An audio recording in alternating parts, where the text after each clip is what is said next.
Hey, this is post-production Matthew Marisa. So this was previously the end of a previous Talksurfer, I believe our last Talksurfer we did, and we realized that Talksurfer was going on very long, so we decided to bottle it up and save it for a rainy day. So this is that ending, that lost segment. Enjoy! I'm connecting to the internet. Internet. Networking software. World Wide Web thing on a computer today. Computer. NetSurfer Pro. So, this is a little corner called What the Hell is Matthew Marisa's Current Hyperfixation? That's the theme song. So, what do John Carpenter's Halloween, Stranger Things, Addams Family, and the band Guns N' Roses have in common? They all make me excited. Pinball tables. So, I've been getting into pinball, and I feel like when I tell people that, a lot of times they look at me with like, okay? But like, okay, here's the thing. I thought pinball was neat, and I liked the way pinball tables looked, but it cost money to play, and it was hard to get, $1 to play a pinball game. But like, I've actually, I think it was because I was hanging out with some fighting game friends in Chicago. We went to an arcade, and somebody in the group was into pinball. The guy who was into pinball was like, hey, y'all ever play pinball? And I was like, sure, I'll play it. And I got really into pinball now. So pinball is really cool. There's a lot of nuance to it. And I think, like, even today, I have friends who are like, oh, so you like gambling? And they were like, well, isn't pinball just random? Pinball is entirely skill. Here's my pinball journey. You know how people are like, here's my journey to learning this thing. Yeah, here's my Mega Man Here's journey. my pinball journey. So, pinball, when you start out, you just smack the ball with the flippers and you hope you do something. You're gonna waste money that way, you fucker. There's a bunch of things that are important to note. First off is, what is a pinball table actually like? Because, you have bumpers, you have flippers, you have jets, you have spinners, you have the outlanes that drain your ball down the bottom. You have 3 balls. And then sometimes you get a multi-ball, sometimes you get an extra ball. That's like the extent of pop culture pinball knowledge. Pinball is, first and foremost, they are like board games in that there is a defined play space where there are certain objectives you have to complete, with the ultimate goal being to get points. It's just completing these objectives gives you the most points, for a well-designed table at least. There's a lot of different objectives. You can usually tackle them in different orders, and some will progress like point bonuses for the end of a ball. Some will give you huge bonuses immediately. Some will like give you other benefits, and then obviously some progress things like multi-ball or extra ball, or like ball saves that will help you later. You can think of these all as just different objectives, and different tables have different types of objectives. What the objectives actually are varies from table to table.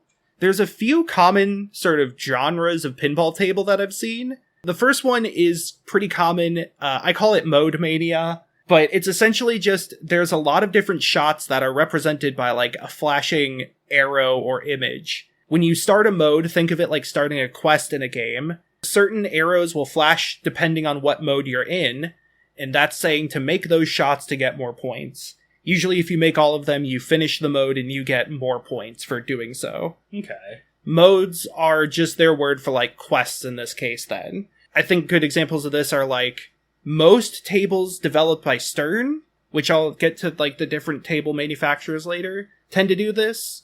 It's pretty common in like tables from the 90s as well. Then you have sometimes another popular one is single boss battle, where there's like a main bad you have to fight. And sometimes there are other bads you have to fight, but usually there's a big fixture. This includes things like Cactus Canyon, where there's like this outlaw in the back, and whenever you hit him with the ball, he takes damage. Black Knight, which is a knight that has like a shield and a sword and a mace covering certain lanes. Is the Godzilla one like this at all? Not really. I'll get to that in a second. Interesting. There is also the Stranger Things one has like a big Demogorgon, and that's the main target there. I also want to point out Medieval Madness, which is my favorite, which has a big castle that you get a lot of points for breaking. Nice. Then you have some that are just like, make these shots, bucko. One that I played a lot because a place near me has it on free play is Whitewater. In Whitewater, the main thing is just make a shot at a flashing arrow. And then there's also a lot of collectathon tables, where typically the main goal is to gather a bunch of things that then get added and multiplied at the end of a ball, so that you get a huge bonus. That's right, collectathons aren't dead, they just went the way of the pinball table. Yeah, so my favorite in this example is Junkyard, where you get a bunch of garbage. Oh my god. And then, sorry, I just thought of a Banjo-Kazooie pinball table. Just wait. Oh no. I also, though, want to shout out the Hot Wheels table, which is really funny because you just collect classic Hot Wheels cars that have, like, you know, the set and date they're from. Yeah. And then also the 007 table, because you collect, like, gadgets, Bond girls, henchmen, and it, like, adds up how many of each thing you get. Like Smash TV. At the end, it's a James Bond standing on top of a growing pile of women and cars and martinis. And guys. I'm bisexual, you see. I mean, have you seen the music video for Genghis Khan? Ah, true. But so, you mentioned the Godzilla one. There's also, I mean, those aren't exclusive. Like, you can combine these together. And so, what Stern likes to do with some of their tables is make mode-based boss battles, where you're still dealing damage to something, but you usually have to, like, start a fight and select an enemy, and then the amount of damage you do is you deal damage by making called shots like a normal mode, but then also you can usually, like, improve your strength. Yeah. Like, you deal more damage per hit, so it's easier to complete the mode. Godzilla's like that, the Deadpool table is like that, and they have a few others. That's sort of a rundown of a lot of tables. Going to, like, developers, generally, there's multiple designers for tables per company, but companies will obviously hire designers that have similar styles to then sort of develop their brand.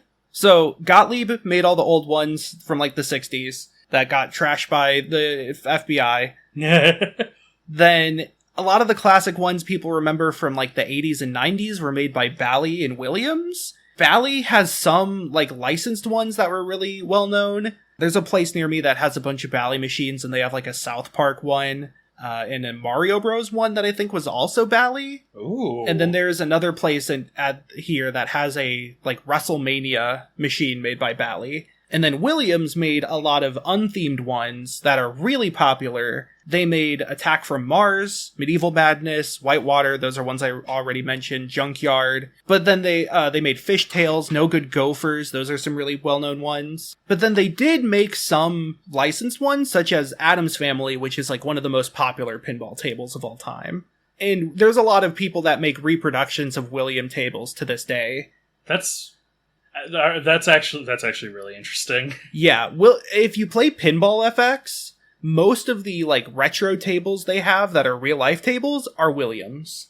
They also, I think, made Monster Bash and Creature from the Black Lagoon, which are both very good. I might be wrong on that. Those might be Bally. But, so then, of the modern developers, there is Stern, who is super common. I think, like, Stern has a lot of tables that you'll find in just, like, a bar, because they make a lot of ones that are licensed off of bands, which are really funny, by the way. Any table that's licensed off a band will usually let you choose the background music from a selection of that band's catalog. So, like, for Foo Fighters, you could listen to Everlong, or Monkey Wrench, or Pretender, or, you know, stuff like that. But then when you start a mode, it's always a mode based off one of their songs, and the song that it's based off starts playing. So it'll interrupt you. I'll be like, don't wanna be, and then I go to the fucking thing, and it's like, there goes my hero. It's like, great. I totally wanted to listen to My Hero. I definitely was tired of listening to Monkey Wrench. Don't wanna be my hero. I mean, yeah, have you seen the art in that? It's kind of sus.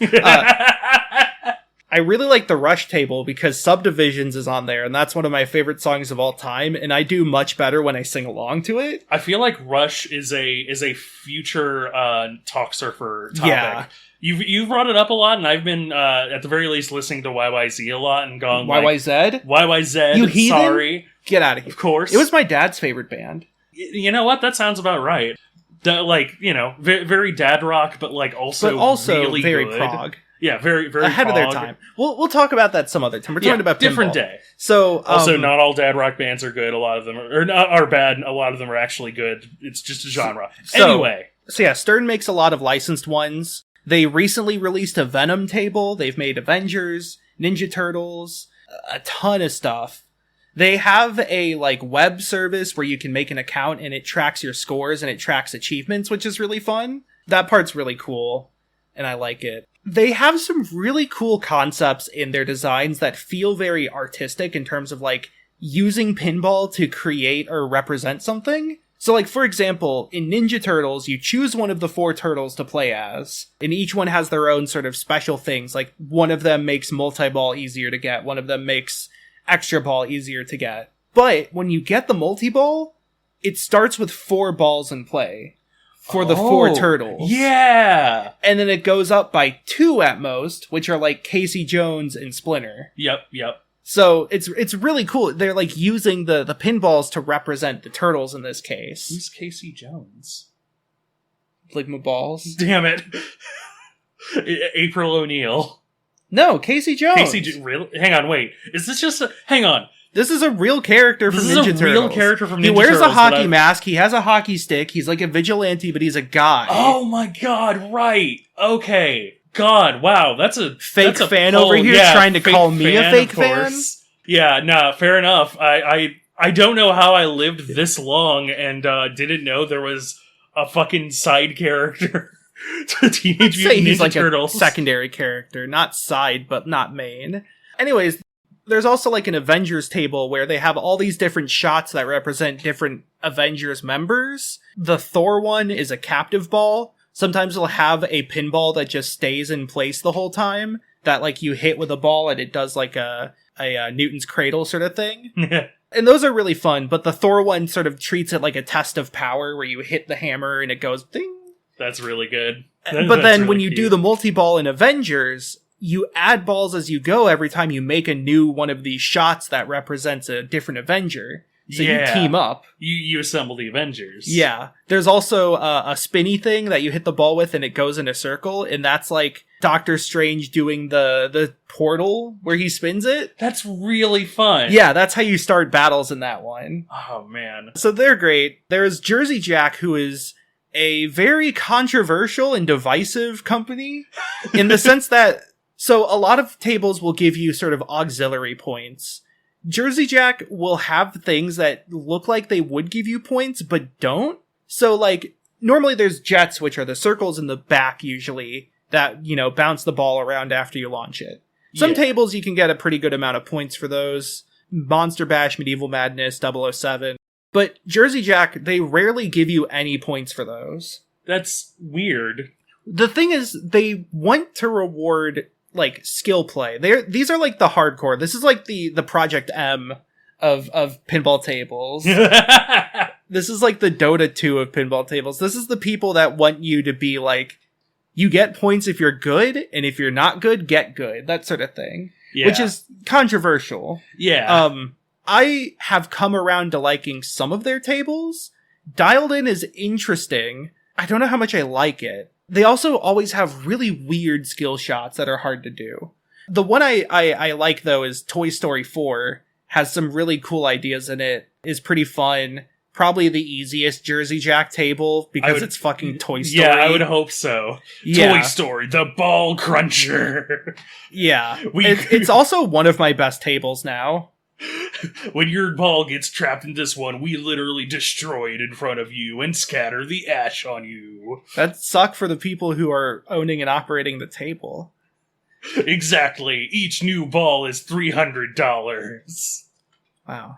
And it gets deducted from your credit card. So yeah, Jersey Jack is hit or miss. It's very much geared for tournament play. they have multiplayer only mechanics. Like, Interesting. like for most tables, multi-balls are tracked by player.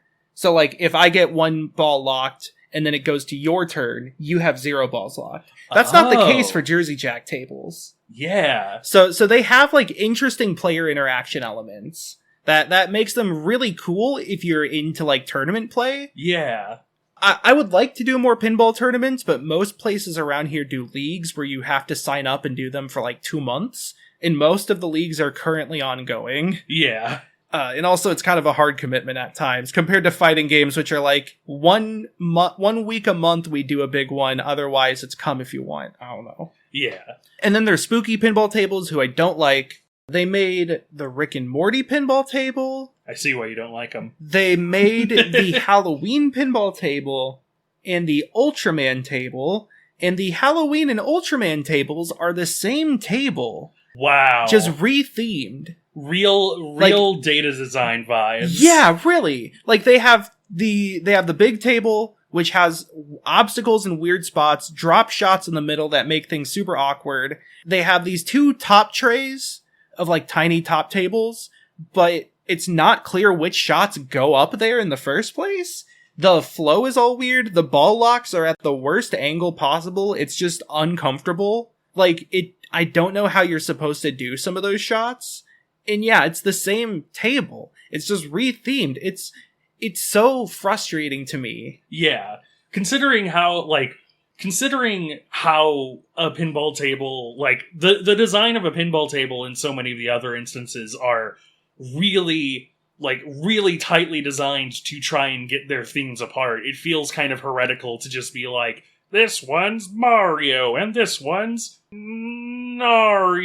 Yeah, it's coming from Stern that has, like, these very thematic mechanics, in Jersey Jack that tend to have very thematic aesthetics. Like, for Dialed In, it's like a city, and so all the ramps look like roads. Oh, that's cute. And for Toy Story, all the things are colored like a carnival. Yeah. Compared to those, it's like, Spookies just feel the heartless in their design. Like, they got a license and they slapped it on a piece of paper. Yeah. I don't remember who made the Weird Al pinball machine I played, but that one was weird and pretty ass. That's it. There was a Weird Al machine. It had Weird Al songs, and that was kind of cool, but, like, it was 90% touchscreen, 10% pinball stuff.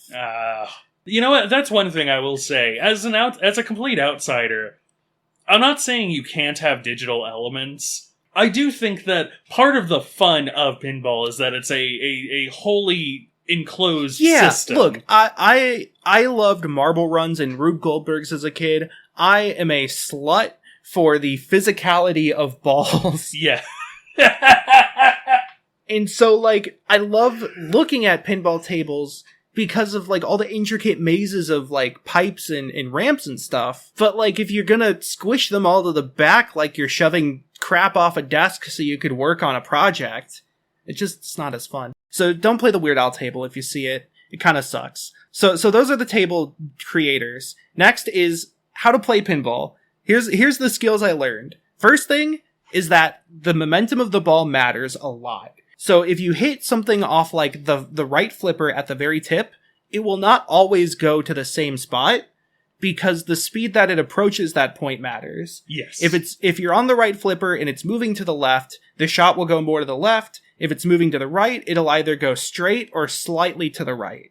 So you can think of it like the flipper's adding its own momentum, and you combine that with the momentum from the existing side, and it's physics. So, like, if you want to make a shot down the center, sometimes you have to intentionally slow down the ball or, like, set it, kind of dribble it. Yeah. So you can do that. That was one thing that even as a pinball amateur, I kind of realized was, like, if I can get the ball, like, wedged between the flipper and, the little ramp that gets it to the flipper, then I can essentially just completely reset it and then make a shot a lot more accurate. So that's called cradling. Okay. That is a skill that has been passed down through generations where, you hold the ball in place, wait for it to become 0 speed, and that tends to make shots more consistent, though there are some you just can't make with that because you need the extra speed. An example is on Medieval Madness, there is a like catapult shot off to the side that if you cradle it, I don't think it's possible to get there without some shenanigans where you like bounce it off a bumper or something. Yeah. But if you have enough speed going down the right side, you can get it there. So that's important. From cradling, you can also pass it to the other one on a lot of tables by just very lightly letting go and pressing the flipper again. Yeah. You just kind of vibrate it. This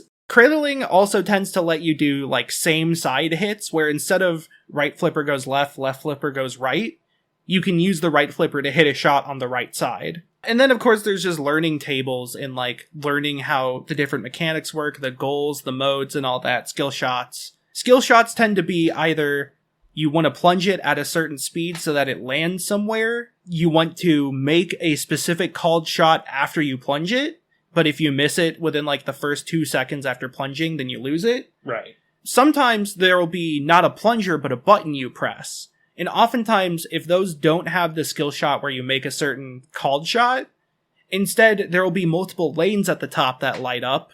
And like when you roll over them, it lights up and they give you a bonus. But when you first go over them after launching, one will be flashing. And if the ball rolls over that lane, it gives you a skill shot bonus. Those are funny because oftentimes you can change which lane is lit up by using the flipper button. Similarly, almost every table has lights at the bottom on the out lanes at the bottom that will light up when you roll over them, and those tend to give you like a ball save or a kickback.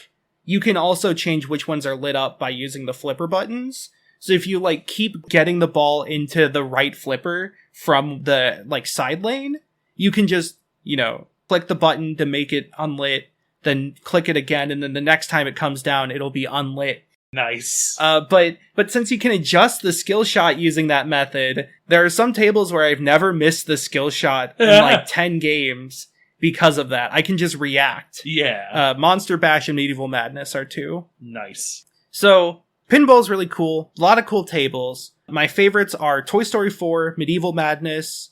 I really like Monster Bash, but that might be because it has a very low amount of points needed to get a replay. So I tend to get at least like 1, maybe 2 replays every time I pay for it. I like Rush because it has subdivisions, though the table itself is kind of ass and jank, because there's like stuff in the way and it's uncomfortable. I like the premium version of Godzilla. I'm pretty sure the premium version and like normal version have different size lanes for certain shots that make it harder to do. God, that's also the right. multi-ball for the Godzilla multi-ball is different between the two. And then I like Junkyard a lot because that's the only one I've gotten the wizard mode on, which is like what they call it when you get all the other modes on a table. Oh, when you've completed every challenge, usually there's one final challenge. Yeah. Junkyard, I did that on Pinball FX3 and got a bunch of points, and it was cool. Nice. Now, I have a list here, which is top 5 properties that need a table. Yep. So, of course, being into design and game design and shit like that, and then being into pinball, I'm like, I wonder what pinball table design is like. And then I just think, there's some things that'd make good pinball tables. All right. So I'm going to, I'm now introduced, I'm so glad that I can bring this out, actually. I spent years making this system of, do I think this is a good idea, scale. It goes between 1 and 1.5. And the scales are 1.1, 1.2, 1.3, and 1.4, and 1.5. Okay. 1.5 is the highest, obviously. Sure. So I'm so excited about this because I thought I'd never have a purpose for this. I don't even know why I made it. Okay, so number 5, I guess. We're going from least best to best most. So number 5, Tony Hawk's Pro Skater. All right. So here's the thing. Pinball tables are already all about combos. Yep. Because for most tables, if you hit a ramp or a lane or an orbital, which is where it goes behind all the other stuff in the back, then you do another one, it tends to give you a combo bonus for making multiple good shots quickly in a row. Because that's kind of hard, so it gives you points. So that's also how it works in Pro Skater. You know, you do tricks in a row, you get points. Additionally, there are some tables that have launch ramps, where like you shoot the ball over them and it goes whew through the sky. Oh man. This famously was done in No Good Gophers to be like a driving range, where sometimes you go over the side and you hit it and then you hit like a golf cart. And then It's also in Toy Story 4, there's like a stunt ramp that you jump over. Nice. I haven't seen the movie, so I don't know what it's a reference to exactly, but it's cool. This one's a solid 1.5. This is just excellent. But also, think about like the pipes that they use, the like little metal wires that they use. Yeah. The rails, one might say. The rails, like, I can just immediately, it's like you got a sensor at the start and a sensor at the end, and you do the sound whenever it's like, it's perfect. I can also imagine... I think you were going to say this too, but there's a number of tables, most tables really, have drop targets that spell words when you fill them out loud. Yep. And what does that sound like? It's collect all the letters of skate. Yeah. It's perfect. Like, that's perfect. I could even see like a time thing where it becomes the letters of combo instead. Mm-hmm. There's a lot of like fun, like, you know, big moments of the series to pull from as well. Obviously you have to have like, you don't have to pull from everything, but I do think you have to have the McTwist over the helicopter as one of the big challenges. You do not need to have any of the things from Thug 2 where they make fun of disabled people. Do not. Yeah, or homeless people. Just, Thug 2. You're my problematic fave. But you could use the, like, skate land from Thug 2 as just a generic Tony Hawk's Pro Skater location. Actually, if you didn't want to stick to one location. I mean, you could do, like, Foundry or Factory or whatever it is. School 2 would actually be, like, School 2, incredibly iconic. Or just like, a skate competition with vert ramps and stuff like that. Yep. You have a lot of options. Next one, Enter the Gungeon. I don't necessarily know what the ball would be, but I just think that, like, given Devolver's history with Gungeon as a property, this makes sense to be a real thing that could happen. Yeah. Like, there's already some, like... Especially on Pinball FX, there's like a Necro Dancer pinball table, which I don't so good. I don't fully understand the logic, but sure. But like, I think like the pixel art style fits really well for sort of the history of pinball tables and their current niche as like an arcadey retro throwback entertainment game. I also think just like it'd be fun to collect all the wacky guns from Enter the Gungeon.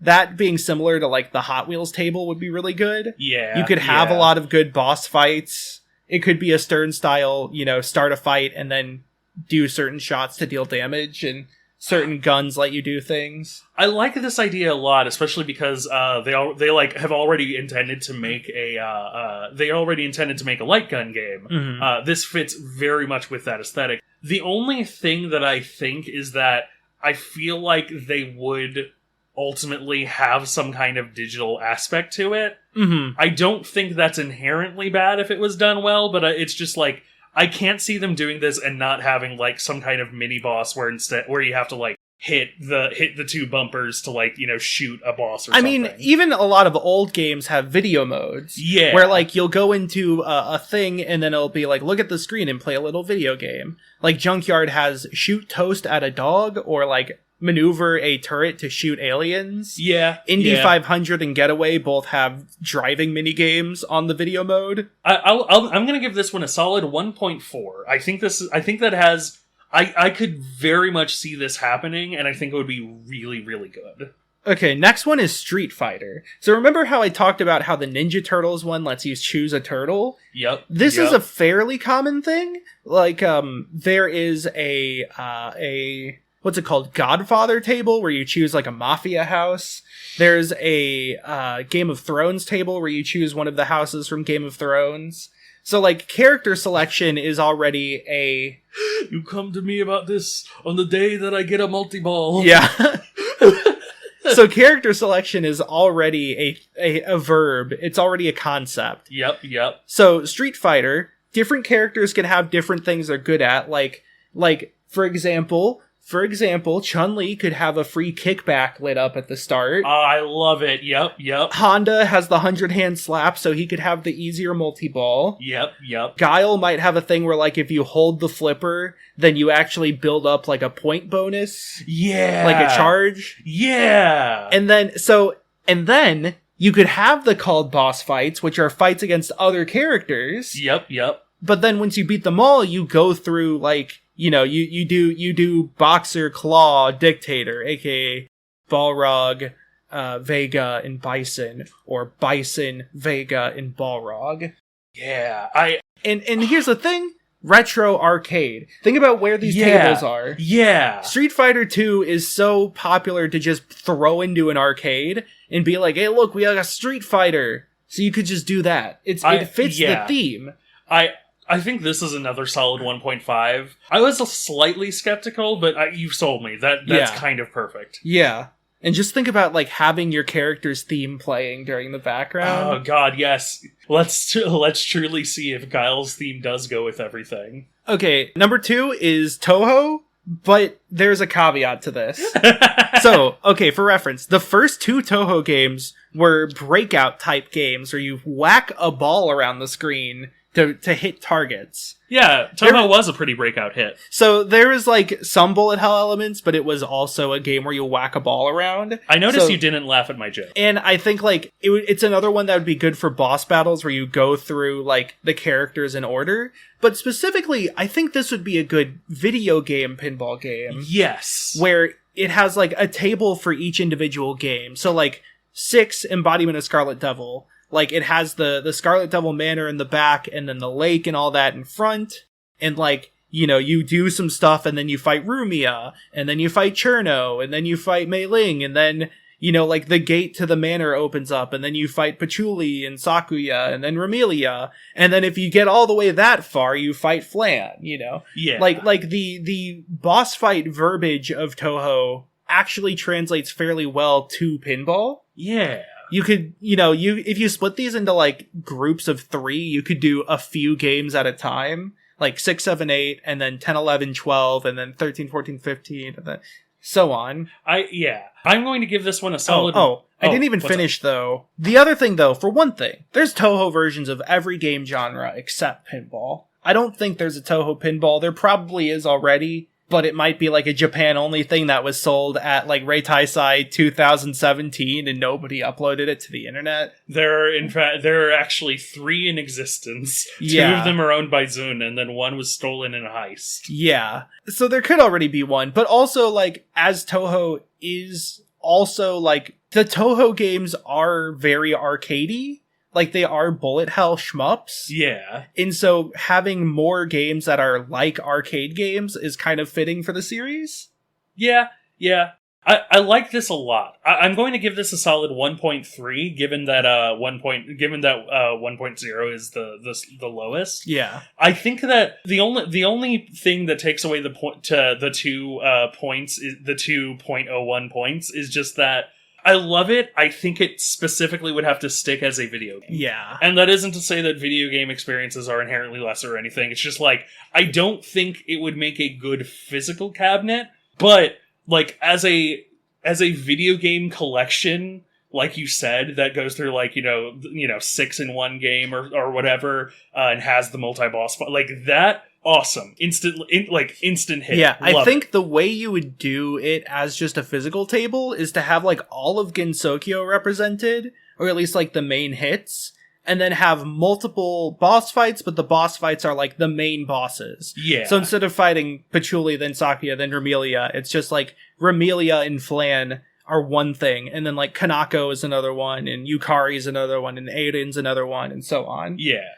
Also would be a good instance to use, like, character selection. Yep.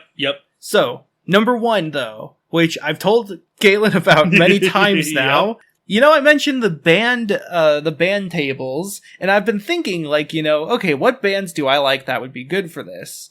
And I settled on 3, and then I settled on one of those 3. The 2 I didn't think about were Coheed and Gorillaz. Both have enough lore to make for an interesting table. Both have a lot of songs that would be fun to play around with.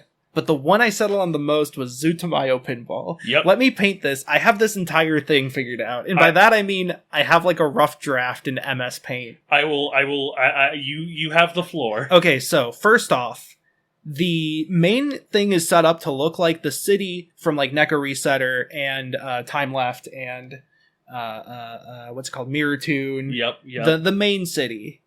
You could have, like, the jets off to the side are, like, the carnival rides from Darkin. And then there is the main building, which is the Haibon Electronics building, back out at the front. And then above it is the clock from Byoshin Wakamu by the second hand. It's the clock. The big heart clock. The big clock. Yeah. So, imagine this. There's like 2 ramps and maybe an orbital, and whenever you hit one, it progresses the clock by an hour. When it reaches midnight, you can start a mode by hitting the ball into the Haibon Electronics building. And of course, each mode's based off of a different song. Now, the clock would probably start at like 10, or be something you could adjust as the operator, but every time you complete a mode, it progresses backwards an hour the next time, so you need to do more shots to get to the next mode. Yeah. And then finally, the wizard mode is when the clock starts at midnight. Yep. Because it's midnight all the time, baby. And that's probably like the Byoshin Wokamu by the second hand mode. Yeah. Additionally, one multi-ball could be like the drop targets on the side are Nira and Gray, which have the same amount of letters. Yep. And so you get that multi-ball. There could be an Uniguri multi-ball, where like you hit something a few times and you do that. You could have like the light bulb from Such a Disturbance be the extra ball. Yeah. Oh, man. And then also there could be a thing where like you have to, if you are not in a mode and you can't start a mode, you can hit the Haibon Electronics building a bunch of times to like open it up like in Hunch Gray. Yeah.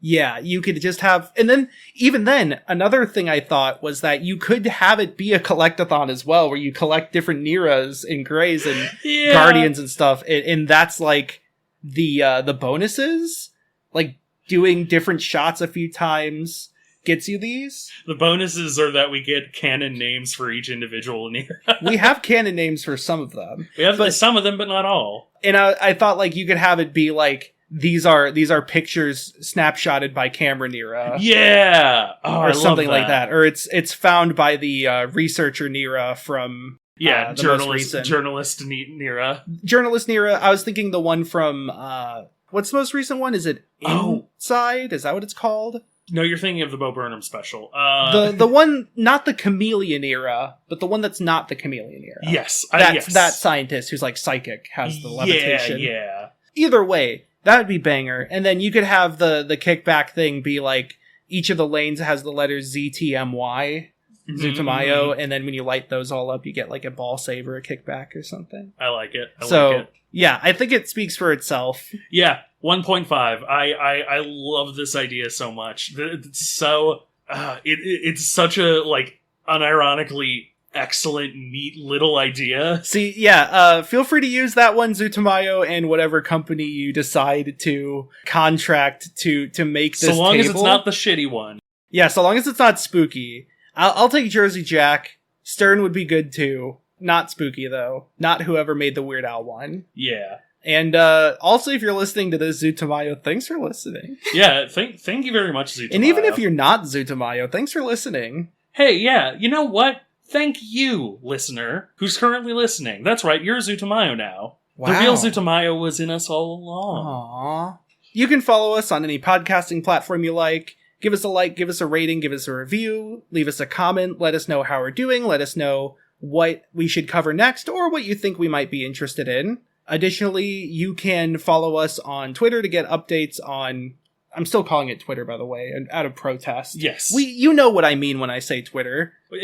I believe that there is only one acceptable version of dead naming, and that is dead naming companies. Especially the one that their new name was a photosensitivity hazard. Yes. We can't waste any more time this episode. Yeah, you're right. So, you can follow us there at NetSurfer Pro to get updates and teasers for upcoming episodes. The next episode is currently being teased, which sounds weird, but that's what I'm sticking with.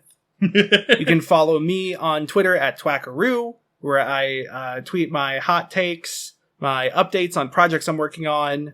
I'll probably start using other social media soon. It's just hard to change routine. Yeah. But you can also follow me on Twitch at twitch.tv/twack, TWAK, where I stream on weekdays from about 1 p.m. Central Time to 3 or 4 p.m. Central Time. I've been recently streaming Cruelty Squad. Pretty soon I'm going to start Pikmin 2. Nice. Even though Pikmin 4 just came out, I want to play Pikmin 2 first. Yep. And also I have been returning to doing Humongous Mondays. Yes! which is where I play through all of the Humongous Entertainment point-and-click adventure games in release order. Recently... I just played the first Spy Fox game. Dry Cereal. I never had as a kid. I never had any of the Spy Fox. I'm new to this character. Who is this guy? He's just adult Bubsy. He's like Bubsy fused with Gex with a little bit of Sean Connery Bond. Oh, man. I've seen that art. I wish I hadn't. And so if that interests you at all, check that out. I also have been regularly exporting my VODs to YouTube at my Twax VODs and Ends channel. So if you want to check, really good. So if you want to see old streams, check that out. Hey, as for myself, you can find me on Twitter currently, and on TikTok, more importantly, at Galen Wilson. That's at GalenWLS0N. I post my hot takes and occasionally just videos that are me talking about little topics. So come check that out if you want to hear my opinions on things. You can find me on YouTube at The Only Galen on YouTube, and you can find me on Twitch at Machine Gun Vampire. I might be trying to make Machine Gun Vampire more of just the things that I do when I do, things. But that assumes that I do things. I'll do things one of these days. But right now, thank you very much for watching. This is a thing that I've done.